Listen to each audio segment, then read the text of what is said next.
MrBeast makes more money from chocolate than YouTube.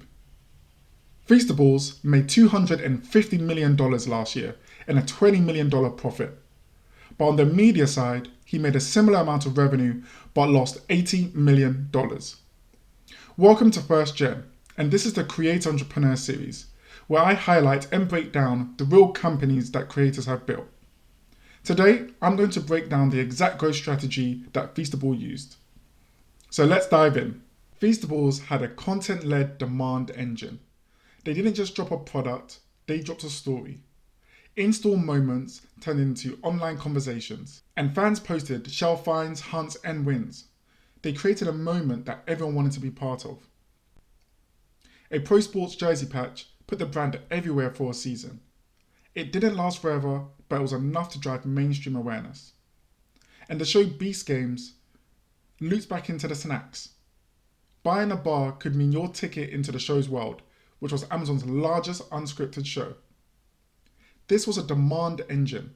The big stories sparked interest, the smaller stories kept it going, and everything pointed back to one simple action: buy now. They also had omnichannel distribution and retail activation. Feastables made buying frictionless. From day one, the product was available online, and then soon after, it was available in-store. They followed the same model when they launched in the UK. They proved demand first, and then launched in-store. So when attention spiked, the product was only one click or one trip away.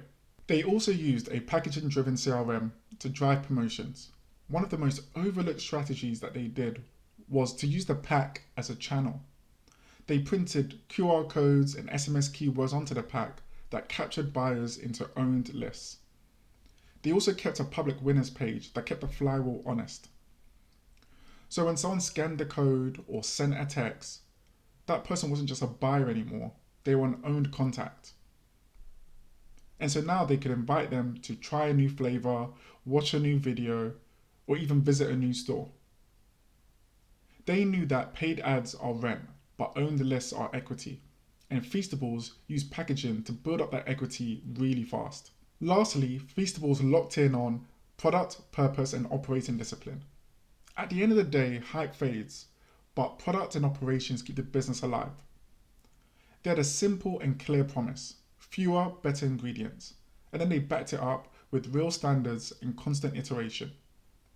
Packaging and flavors were updated, new formats were launched such as gummies and cookies, and then they appeared carefully, not all at once. They made public commitments such as fair trade cocoa and traceable supply, which were real and verifiable.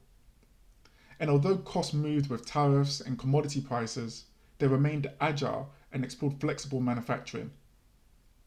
Media reach may have opened doors, but profit came from margin discipline and retail velocity. So in summary, content created demand, distribution captured it, packaging turned buys into a list, and product and purpose earned repeat buys and strong pricing. It wasn't a one-off stunt, it was a system.